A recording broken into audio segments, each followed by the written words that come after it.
So there was a newspaper article that was published this week, and it was very telling. In 2016, the polls were so off that they broke records on how off they were in terms of Trump winning and Trump winning by as much as he did.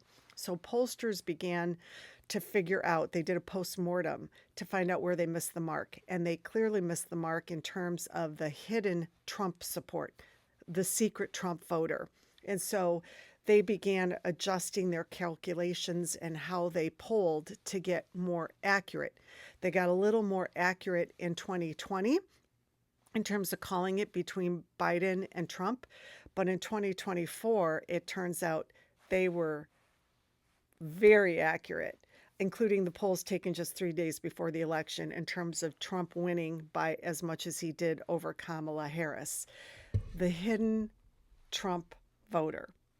And we have to acknowledge this. I mean, when Charlie Kirk was unfortunately murdered, we found out in Hollywood circles, in our personal circles, how many secret Trump supporters there were, because they finally came out in the open to talk about Charlie Kirk's death in certain ways. We found out on Facebook how many of our Facebook friends were following Donald Trump pages and Charlie Kirk pages. The secret Trump voter. That's what we're contending with. Why am I bringing this up?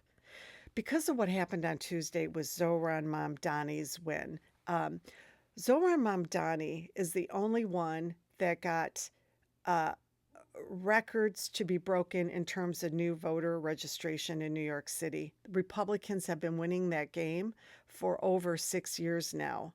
Democratic voter registration has gone down. Republicans have gone up. Zohran changed that. Zohran also changed how many young people came out to vote.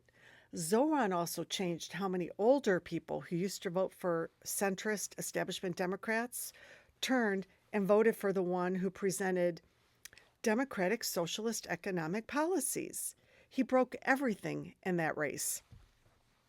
That means you and I can only address the secret Trump vote by putting forward candidates that are like Zohran Mamdani, talking about an economy that works for the working class and not the upper class and not the corporate class.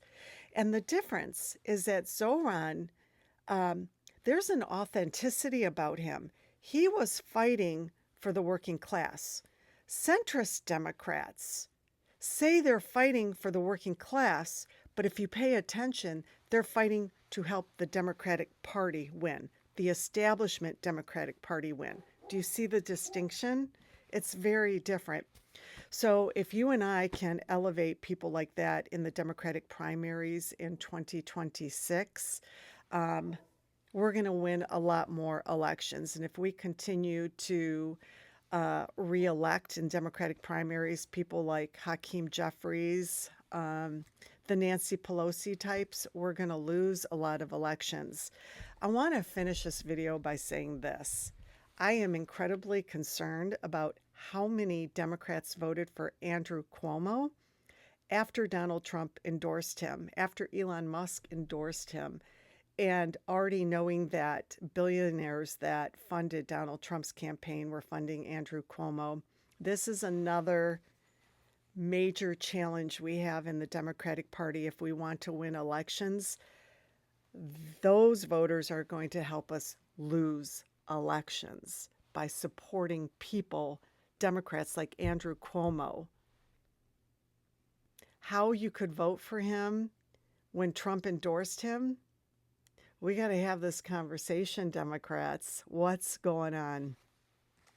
Anyway, those are my thoughts for today. The polls were right. We need to pay attention to why.